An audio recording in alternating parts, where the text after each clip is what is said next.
We are now on to Chapter 8, Section 2, where we speak about the normal distribution. This is once again higher only, so if your foundation, this is not something you need. Right, so what is the normal distribution? Let's get started by saying, imagine that you were measuring the length of leaves on an oak tree. Okay, imagine you were measuring the length of leaves on an oak tree. Now, this would be the length. We'll call X the length, and we'll say that we'll do a frequency of how many leaves there are of different lengths. So Y was going to be the frequency. You would observe something like this. You would observe very few leaves that are very, very small, and it would get bigger and bigger and bigger and bigger. Then there would be a mean leaf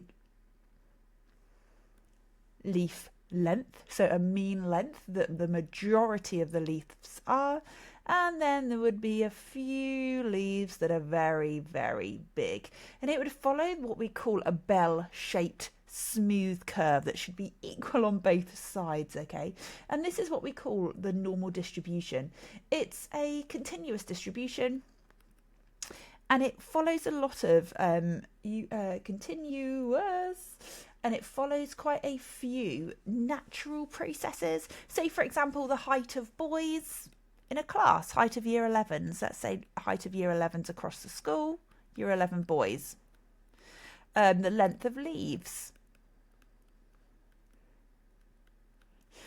You'd imagine, the height of year 11 boys, there's going to be some boys that are really, really short, some boys that are really, really tall, but the majority of them are going to fall into the middle here, okay?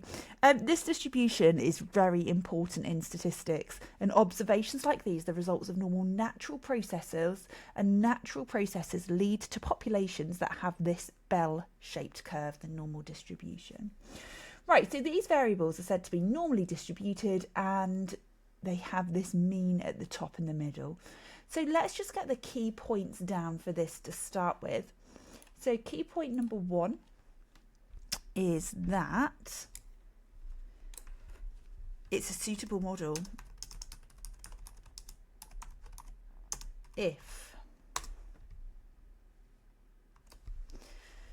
number 1, the data has to be continuous.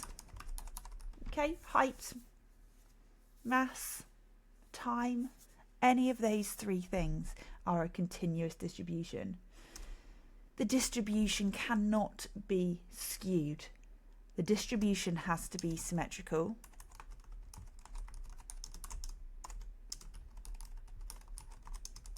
And bell-shaped. Okay, so these natural processes that we're talking about.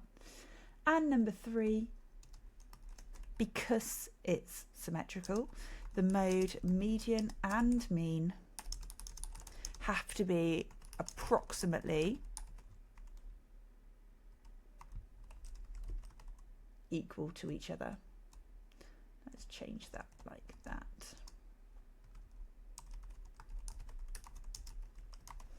Okay, get those written down on a flashcard. They are really, really important that you are aware of the conditions of this. And it's quite often asked in a question, is the following situation suitable for a normal distribution? And you would need to check if it met those 3 conditions, and this is your normal distribution. Now, there's some key things that the normal distribution key factors that we can kind of use to calculate different probabilities from it. So when we're answering a normal distribution question, you tend to be given the mean, right, signified by that, and that's in the middle, and you're also given a standard deviation. So that's the mean,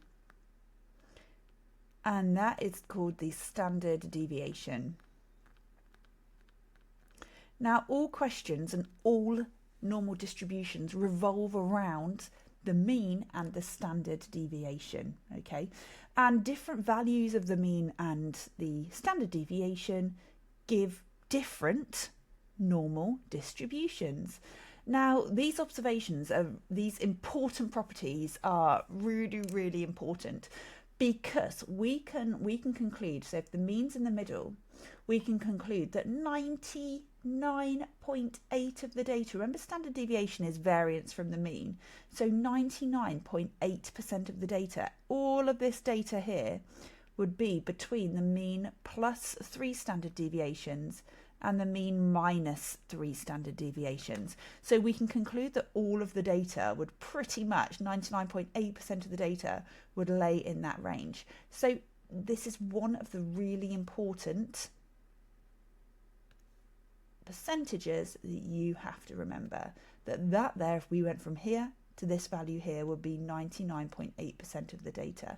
Now let's give that a value. Say we had a standard deviation where the mean was equal to 8 and the standard deviation was equal to 2. Okay, so this value here would now become, the mean is 8, 3 standard deviations would be 6, 8 plus 6 would be 14, 8 minus 6 would be 2, just to kind of give it some values there, okay? Right, we're going to take off the values for now because I just want to keep it generalised.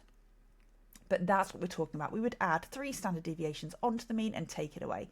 Right, we go to the next boundary, which is 95% of the data falls between the mean minus 2 standard deviations, okay? And it's symmetrical, it'll be exactly the same on the other side. That would be your mean plus 2 standard deviations. Okay, so if we take that value there and that value there, we can say that 95% of the data is in that range. Right, and then finally we get to the mean plus and minus 1 standard deviation, which is approximately there and approximately there. Remember, it's symmetrical. That would be mean plus 1 standard deviation and the mean minus 1 standard deviation, and that's the percentage of data that lays within that range is equal to 68%. You must know those 3 values, okay? They are so important. They're not given to you. So you need to know the mean plus and minus 1 standard deviation is 68%. The mean plus and minus 2 standard deviations is equal to 95% of the data. So the data, 95% of the data lies within there. And mean plus or minus 3 standard deviations is 99.8% of the data lays within there. Okay, so learn those values. They're really important.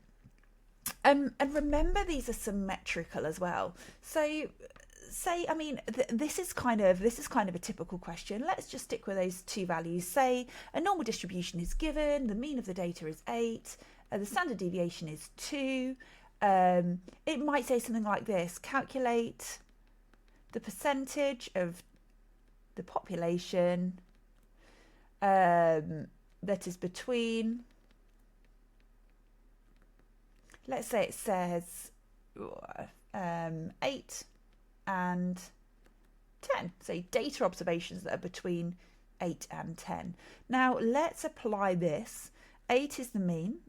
So that means that there is going to be 10. You could put in the other values. Mean plus 1 standard deviation is 10. Mean plus 2 standard deviations is 12. Mean plus 3 standard deviation is 14. And we're taking away 2, obviously, going that way. 6, 8, nope, sorry, 4, and 2. Right, and it's asking what percentage of data effectively is this?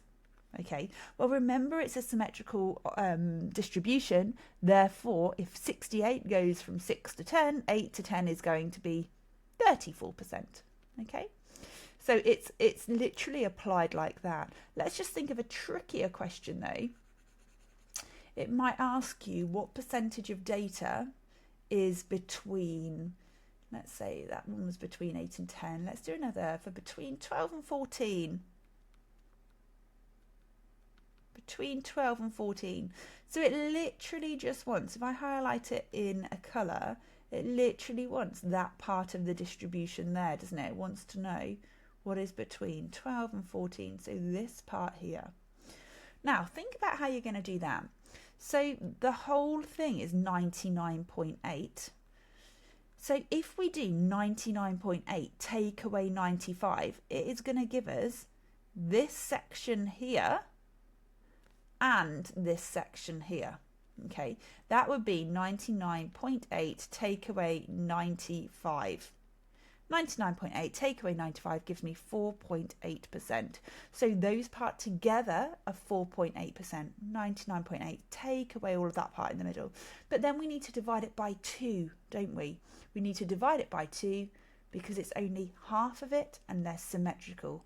4.8 divided by 2 is equal to 2.4. So that would be 2.4% for the green section there.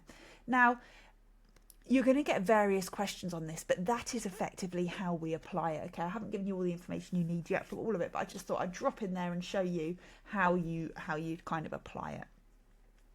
Right, let's talk about sketching the normal distribution. So you're given these two distributions, A and B.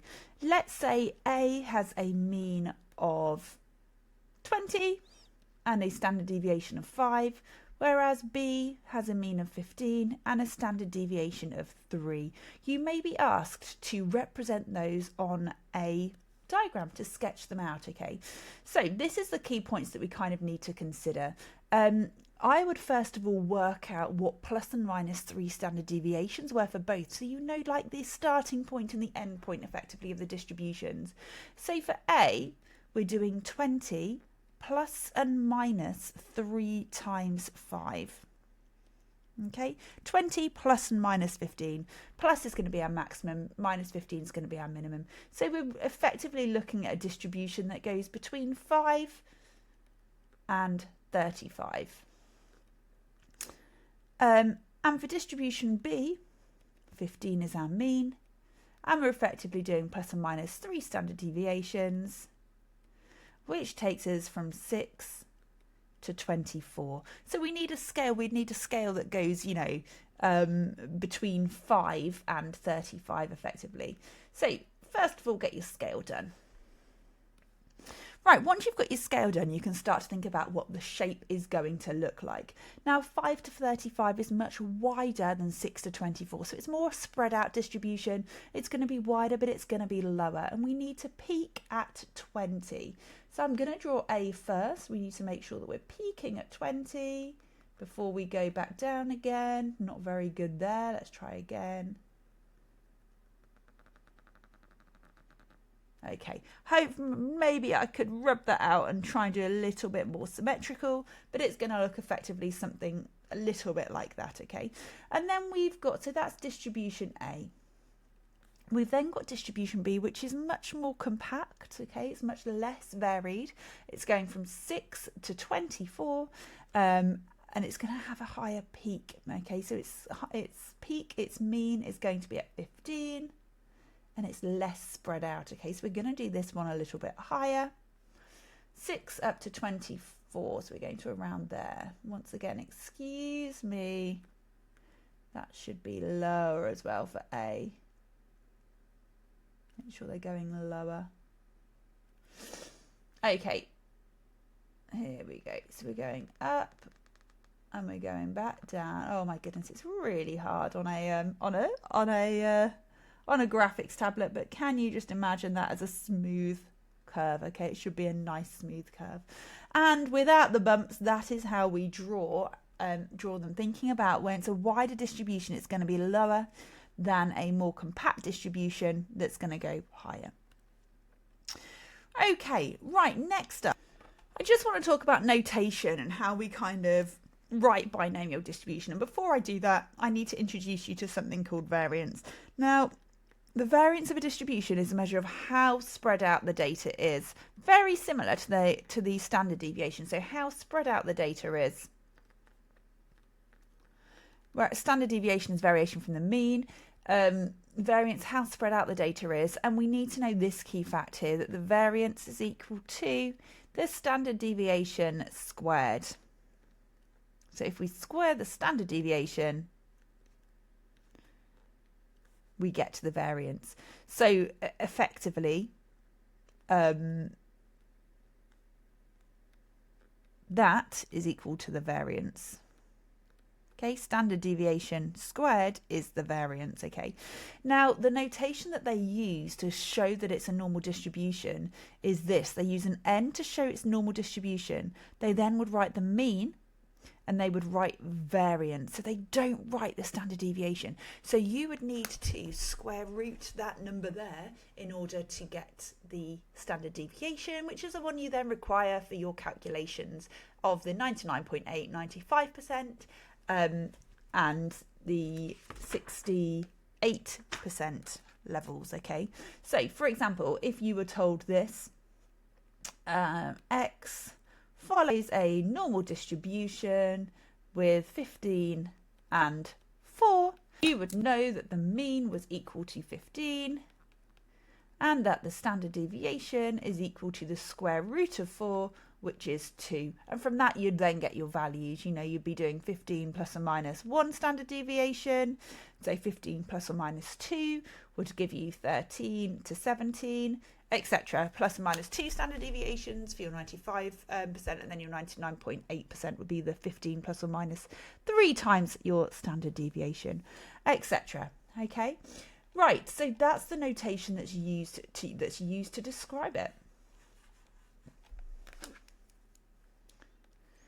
Right, moving on then, let's try a question to see how we get on with that. So the length of potatoes that are grown in a field can be modelled by the normal distribution. The mean is 6, let's write that down to start with. The mean length is 6, and the standard deviation, well, the variance, let's say, the variance is equal to 1.44. So the standard deviation is equal to the square root of 1.44, which is actually going to be 1.2. Now, it never hurts at this stage to do a quick sketch and work out the key values that you need, okay? Now, as you know, my sketch is never perfect on the graphics tablet. Just make sure, I'm actually going to rub that out and just make this really clear to you. Just make sure that that line does go to the bottom of the diagram, okay, effectively like pretty much to the bottom. Right, let's work out our values. So we know the mean is equal to 6. That's the easiest one. So we need to do plus and minus 1 standard deviation first. So 6, and that, remember, is the percentage of which 68% of our distribution lies. So 68% would be 6 plus or minus 1.2. So that gives us the value of 4.8 to 7.2, and we might as well fill out the others just so I show you. 95% is going to be 6 plus or minus 2 standard deviations, which is going to be 2.4. That takes us from the lower value is going to be 3.6, and the highest value is going to be 8.4. And then we have the 99.8%, so effectively all of the data lays between 6 plus or minus 3.6 standard deviations. So 6 subtract 3.6 is equal to 2.4. I think I said 3.6 standard deviations. I meant 3 standard deviations, which is 3 lots of 1.2, which is 3.6. So your lower value is going to be 2.4. Your higher value is going to be 6 plus 3.6, which is 9.6 centimetres. Okay, so pretty much all of the population is between 2.4 centimetres to 9.6 centimetres. That's what that means. Right, so let's put those values on then. So plus or minus 1 standard deviation was 4.8 and 7.2. Plus or minus 2 standard deviations is 3.6 and 8.4. And plus or minus 3 standard deviations, 2.4 and 9.6. Now the question is asking the percentage of potatoes that will be less than 4.8 centimetres. So here's my 4.8, and we are calculating what percentage this would be here. Okay, so remember to use the symmetrical effect here. So we know here to here is 68% of the data. So if we subtract 68%, so we're going to do 100%, subtract 68%, which gives us 32%. 2%, that means 32% of the data is from here to the, sorry, I should do the arrow in the other direction, is from that way and that way, okay? Remember, the whole distribution would be 100%. Yes, we put the limit there of 99.8%, but we want all of it, okay? So we're doing 100% take away your 68%. That gives you that part and that part, but because it's symmetrical and we don't want that part, we need to do 32 divided by 2, which is equal to 16%. So that area there is 16%, less than 4.8 is 16% of the population. Okay, I'm going to leave that one there. That's pretty much all that you need. Obviously, there's going to be variations of questions, but that's the information in order to complete the questions.